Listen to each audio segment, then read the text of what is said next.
সুপ্রিয় দর্শক, আপনারা দেখছেন এসপিএন বাংলা টিভি।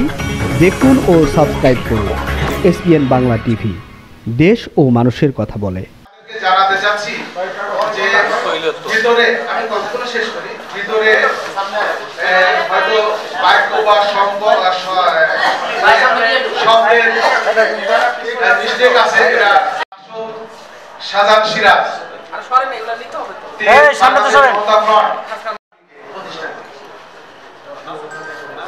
প্রিয় জাতির শ্রেষ্ঠ সন্তানরা, বিশ্ব আজকে উন্নয়নের দুর্বার গতিতে এগিয়ে চলেছে। তাই মানব জাতি ও মানব সম্পদের কোনো ক্রমে ব্যক্তি, দল ও জাতির বিচ্ছিন্ন থাকার সুযোগ নেই। যদি আমাদেরকে একটি নতুন ধারা রাজনীতি করতে হয়, তাহলে বিশ্ব রাজনৈতিক অঙ্গনে মাথায় রেখে আমাদের জোটের কর্মকৌশল নির্ধারণ করতে হবে। আসুন আমরা শুধু দেশি নয়, পৃথিবীর সকল ভূভাগে মানবিক কল্যাণের রাষ্ট্র গড়ে তোলার আন্দোলন সৃষ্টি করি এবং সকল রাষ্ট্রের মানবতা আন্তর্জাতিক ভিত্তিতে নতুন বিশ্ব শক্তি মিলে জাতীয়তাবাদ ও সম্পূরক আন্তর্জাতিকতাবাদের ভিত্তিতে নতুন বিশ্ব ব্যবস্থা গড়ে তুলি। আসল দলমত নির্বিশেষে ঐক্যবদ্ধ জনমত গড়ে তুলে সমস্ত অনিয়ম দূর করি, প্রতিষ্ঠা করে মুক্তিযুদ্ধের চেতনা, স্বাধীনতার চেতনা এবং 5ই আগস্টের চেতনার ভিত্তিতে স্বাধীন, সার্বভৌম, অখণ্ড বাংলাদেশ আইনের ন্যায় বিচার ভিত্তিক ও বৈষম্যহীন সমাজ ব্যবস্থা ও একটি মানবিক রাষ্ট্র।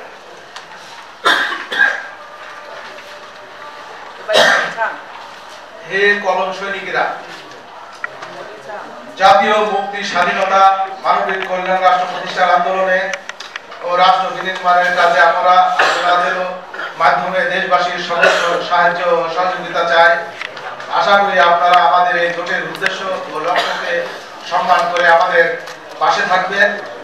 বিগত দিনের পক্ষপাতমূলক ব্যবস্থা সংস্কার করে নতুন বাংলাদেশ বিনির্মাণে আমরা কতগুলো সচেতন অনেকগুলো রাজনৈতিক দল মিলে একটি নতুন জোট, সমৃদ্ধ সমমনা জোটের আত্মপ্রকাশ ঘোষণা করছি এবং সহযোগিতা কামনা করছি। আমরা সকলের সামনে দাঁড়িয়ে জোটবদ্ধ দলগুলোর শীর্ষ নেতৃবৃন্দের এই প্রত্যয় ও প্রতিজ্ঞাবদ্ধ আমরা দেশের সকল বৈষম্য লাঘব করে একটি মানবিক বাংলাদেশ গঠন করবো ইনশাআল্লাহ। উপস্থিত সাংবাদিক বন্ধুগণ, এর সাথে আমাদের জোটের কিছু প্রস্তাবনা উপস্থাপন করছি। এক, বৈষম্যহীন, নিরাপদ, গণতান্ত্রিক বাংলাদেশ চাই। পেশি শক্তি ও কালো টাকার প্রভাবমুক্ত আগামী নির্বাচন চাই। সংশোধনপূর্বক নির্বাচন চাই। রাজনৈতিক দলের নিবন্ধন পদ্ধতি সহজীকরণ চাই। কৃষকের উৎপাদন ও বিপণন সুরক্ষা দিয়ে কৃষি পণ্যের ন্যায্য মূল্য নিশ্চিত করা। ক্ষমতা বিকেন্দ্রীকরণ, বৃহত্তর জেলাগুলোকে বিভাগ রূপান্তরিত করা। সংসদীয় আসন বৃদ্ধি করা। দ্বিকক্ষ বিশিষ্ট সংসদের কার্যক্রম বাস্তবায়ন করা। জাতীয় সংসদ নির্বাচনে নারীদের সংসদীয় আসন বৃদ্ধি করা। ৭১-এর চেতনা ও ২৪-এর প্রেরণার মিশ্রণে নতুন রাষ্ট্রের গঠন করা। সকল ধর্মীয় প্রতিষ্ঠানের বিদ্যুৎ বিল, পানির বিল সম্পূর্ণ ফ্রি করা। বাংলাদেশের প্রতিটা সিম কোম্পানিকে মিনিট ও মেগাবাইট মেয়াদ বিহীন করা। রাজনৈতিক দলের দলীয় প্রধান এবং সরকার প্রধান 2 বারের বেশি থাকতে পারবে না। বন্ধুত্বপূর্ণ রাষ্ট্রীয় নীতি, লেজুরবৃত্তি, পররাষ্ট্র নীতি পরিহার। মাধ্যমিক পর্যায় পর্যন্ত একমুখী অবৈতনিক শিক্ষা ব্যবস্থা চালু করা। ভিক্ষুকদের রাষ্ট্রীয় তত্ত্বাবধানে পুনর্বাসন করা। স্বাধীন গণমাধ্যম ও শক্তিশালী রাষ্ট্র গঠন এবং সাংবাদিকদের শক্তিশালী গণমাধ্যম গঠন এবং সাংবাদিকদের বেতন ভাতা চালু করা। সার্বজনীন স্বাস্থ্য ব্যবস্থা চালু করা। নারীর অধিকার, নিরাপত্তা ও ক্ষমতা নিশ্চিতকরণ। মানব কেন্দ্রিক কল্যাণমুখী অর্থনীতি নিশ্চিতকরণ। বেকারত্বের কর্মসংস্থান নিশ্চিতকরণ এবং কর্মসংস্থান সৃষ্টি না পর্যন্ত বেকার ভাতা প্রদান। টেকসই কৃষি ও খাদ্য নিরাপত্তা নিশ্চিতকরণ। জলবায়ু সহনশীল ও নদী এবং নদী ভাঙন রোধে বাস্তবসম্মত পদক্ষেপ গ্রহণ, দক্ষ শক্তি গড়ে তোলা এবং প্রবাসীদের মর্যাদা অধিকার সংরক্ষণ করা, জাতীয় প্রতিরক্ষা শক্তিশালী করার কৌশল নির্ধারণ করা, জনবান্ধব আইন শৃঙ্খলা রক্ষা বাহিনী গঠন করা, ধর্ম বর্ণ সম্প্রদায় ও জাতিসত্তার মর্যাদার বিকাশ ঘটানো, চাকরির বয়সসীমা 35 বছরের উন্নতিকরণ, এইচএসসি পর্যন্ত অবৈতনিক শিক্ষা ব্যবস্থা নিশ্চিত করা, প্রতিটা জেলায় মেডিকেল কলেজ, কৃষি কলেজ এবং ইঞ্জিনিয়ারিং কলেজ নির্মাণ করা এবং প্রতিটা উপজেলায় 250 শয্যা বিশিষ্ট আধুনিক হাসপাতাল স্থাপন করা এবং স্বতন্ত্র সাহিত্য মন্ত্রণালয় স্থাপন করা। বন্ধুগণ, আমাদের এই প্রস্তাবনা গুলা এই পর্যন্ত এবং আমরা আরো হচ্ছে স্বৈরাচার মুক্ত, আধিপত্য মুক্ত, পরিবারতন্ত্র মুক্ত, আইনের শাসন ও ন্যায় বিচার প্রতিষ্ঠা, স্বাধীন সার্বভৌম আত্মনির্ভরশীল মানবিক রাষ্ট্র বিনির্মাণ, যেখানে প্রতিষ্ঠিত হবে নাগরিকের সার্বভৌম ও মৌলিক অধিকার। জুলাই বিপ্লবে দেশবাসী একটি নতুন রাষ্ট্র ব্যবস্থা তথা বিদেশি আধিপত্য মুক্ত, স্বৈরাচার মুক্ত, বৈষম্যহীন আইনের শাসন ও ন্যায় বিচার ভিত্তিক রাষ্ট্র গঠনের সিদ্ধান্ত নেওয়ার অধিকার পেয়েছে।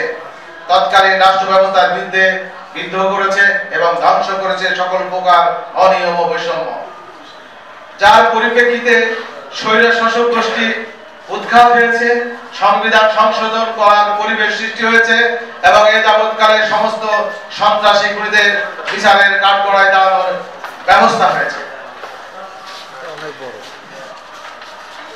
সাংবাদিক ভাই বোনেরা, বাংলাদেশের স্বাধীনতা যুদ্ধের স্বপ্ন ছিল উপস্থাপন করছি।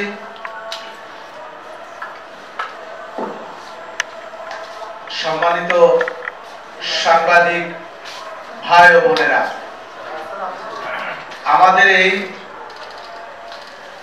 সংবাদ সম্মেলন অনুষ্ঠানে সমৃদ্ধ সমমানা জোটের আত্মপ্রকাশ উপলক্ষে আপনারা এসে আমাদেরকে ধন্য করেছেন।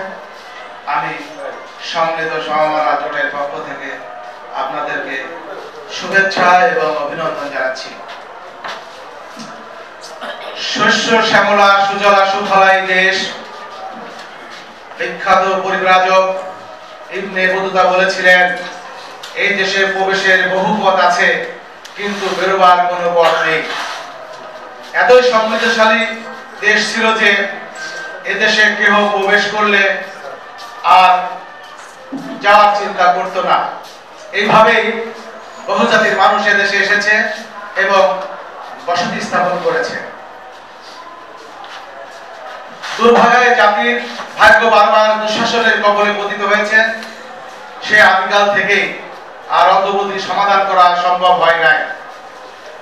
1971-এর মহান স্বাধীনতা পেলেও আমরা কাঙ্ক্ষিত অর্থনৈতিক স্বাধীনতা ফিরে পারিনি। শোষণ নির্যাতনের নিষ্পেষণের বেড়াজাল থেকে মুক্ত হতে। প্রিয় সাংবাদিক ভাই ও বোনেরা, তাই আজ আমরা বাংলাদেশের কিছু অনিবন্ধিত রাজনৈতিক দল জাতীয় রাজনীতি ও সামাজিক, অর্থনৈতিক, প্রশাসনিক ঐক্যমত পোষণ করে সম্মিলিত সমমনা জোট গঠন করেছি এবং এই জোটের শুভ প্রকাশের ঘোষণা করছি। এই জাতির বিবেক, বাংলার ইতিহাস শোষণ, নির্যাতন, নিষ্পেষণ, অত্যাচার, অবিচার ও বৈষম্যের বিরুদ্ধে শতাব্দীর পর শতাব্দী শোষণহীন, বৈষম্যহীন আইনের শাসন, ন্যায় বিচার ভিত্তিক মুক্ত, স্বাধীন, সাম্যী রাষ্ট্র ব্যবস্থা প্রতিষ্ঠার সংগ্রামের ইতিহাস।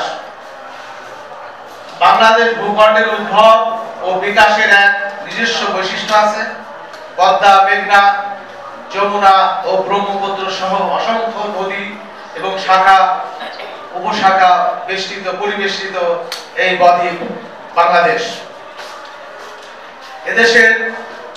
এদেশে জালের মতো বিস্তৃত অসংখ্য খাল, বিল, হাওর বাওর ও জলাশয় আছে।